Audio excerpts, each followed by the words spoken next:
We begin in Abuja, where the Shiite is currently staging a religious walk in Suleja and Mararaba areas of Federal Capital Territory in commemoration of the suffering of the Holy Prophet. The trek was peaceful, but today's outing is a sharp departure from the previous one. Security forces had earlier beefed up security in locations in Ward Abuja metropolis, causing heavy traffic gridlock. A crackdown on the group by security forces may have resulted in injuries.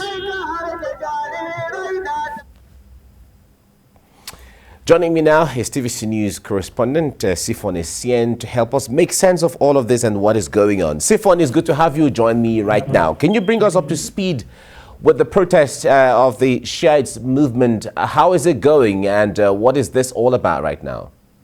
Well, actually, it started yesterday as a religious procession, and it was peaceful. Today, the members of the Islamic movement of Nigeria took to the streets, coming in from the outskirts, actually on the border area with, or the boundary area with Niger State, heading inward Abuja metropolis. But security forces already got the information and have mounted operatives at strategic locations. And what we hear are gunshots and people camping for safety, and certain aspects of the road have been blocked, and many people are panicking.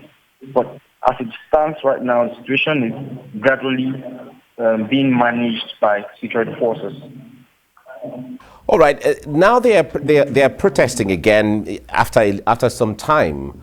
What are their demands this time? What are the issues they are raising?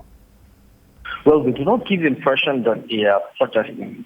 They say it's a annual religious procession, a rally that takes them, through the streets of Nigerian cities, and that is what they are doing. But underneath their claims are indications that they are pressing for the release of the passport, international passport of their Sheikh, Ibrahim al-Zakzaki. All right, we understand how volatile the times can be when it comes to security.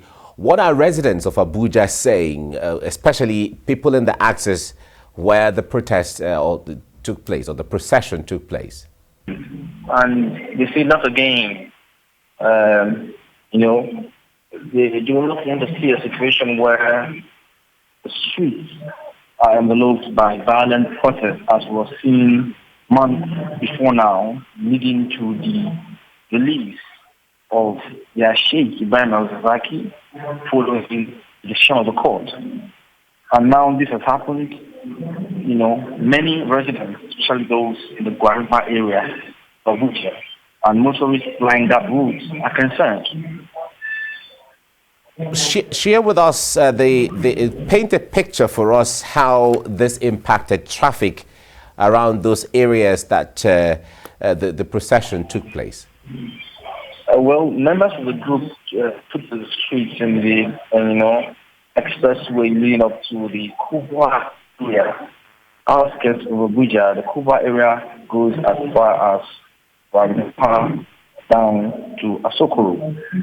That highway is where they were trekking, in their words, trekking through until they had conflicts with security forces who had been mounted at strategic stations to maintain law and order. We understand it was the same situation yesterday, but it didn't degenerate into violence. Sources, or better still, witnesses who saw exactly what happened, say that those on the procession actually were trying to force the security barricade, and the security operatives had to resist such an intrusion, and to allow gunshots were fired. Apparently, warning gunshots were fired, leading to camping of members of the group, as well as residents of the area and motorists as well. All right, Sifon, Sifon, we seem to be losing part of your audio, but let me ask you this last question before I let you go. From what you have monitored, is there anything different from this protest, between this protest and the ones in the past? I didn't hear that question, but if you're asking if this protest or procession turned violent, it's similar to what has happened before. Well, yes. In previous times, they come out, placing their demands, making a procession across the street, and then security forces try to cut them off, and it turns violent. Exactly what happened today. All right, Sifon Estienne, security correspondent, thank you for talking to us right now.